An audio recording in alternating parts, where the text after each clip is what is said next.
Na escalação, o Gilson Kleina já começou perdendo o jogo nas suas escolhas para o técnico Daniel Paulista. Não tem jeito de defender, mas eu vou deixar isso para o final porque eu quero falar do vencedor, de um time hoje, que foi muito diferente da partida em Itu. O Guarani, independente dos erros, e eles aconteceram, mas o Guarani, através do seu comandante, foi para o caminho mais simples e mais racional. Ele manteve o time, tirou da equipe o Hernando, que teve erros grotescos, até para preservar o jogador, e levou para campo um time concentrado, um time que sabia exatamente, taticamente, o que fazer na partida para não deixar a Ponte jogar.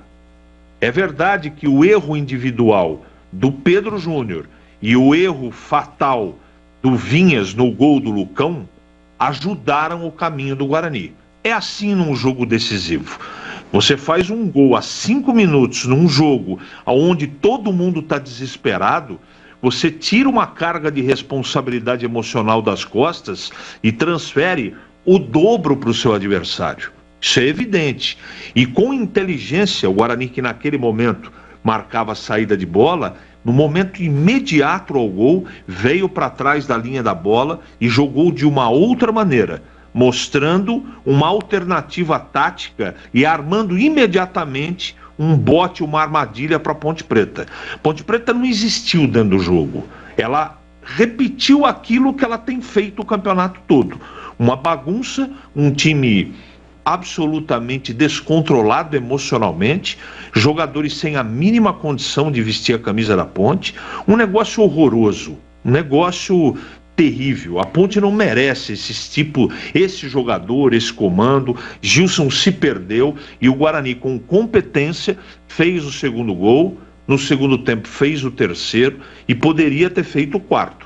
Não é? Em todas as mexidas, o Daniel mexeu para melhorar o time ofensivamente. Ele poderia ter colocado volante a mais, ele não fez isso em nenhum momento. Estava concentrado, sabendo que aquele jogo era de vida ou morte para o trabalho dele.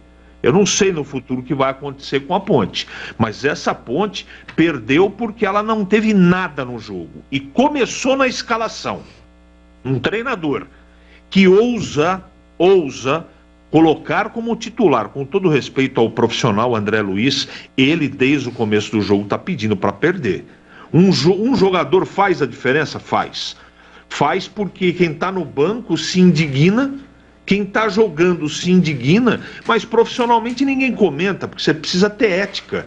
Mas esse menino não tem condição. Como não tem condição Matheus Jesus, como não tem condição Kevin, como outros não têm condição.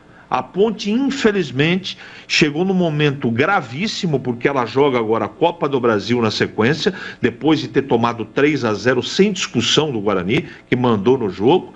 E depois, se eu não estou enganado, tem o Mirassol fora de casa, desesperada dentro do Campeonato Paulista. Olha a confusão que a Ponte se meteu. Mas o Guarani consegue, depois de uma partida terrível em Itu, também pela competência do ituano, ela se reabilitou. O Guarani, dentro do campeonato, consegue um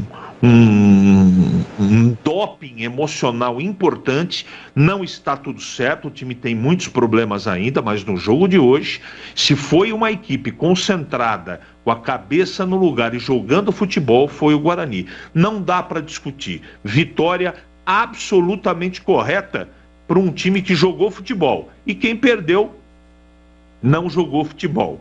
Jogou a bolinha de sempre. Foi da primeira até a 8ª rodada até agora do Campeonato Paulista. A Ponte continua, Edu Pinheiro, jogando o pior futebol de todo o Paulistão até agora.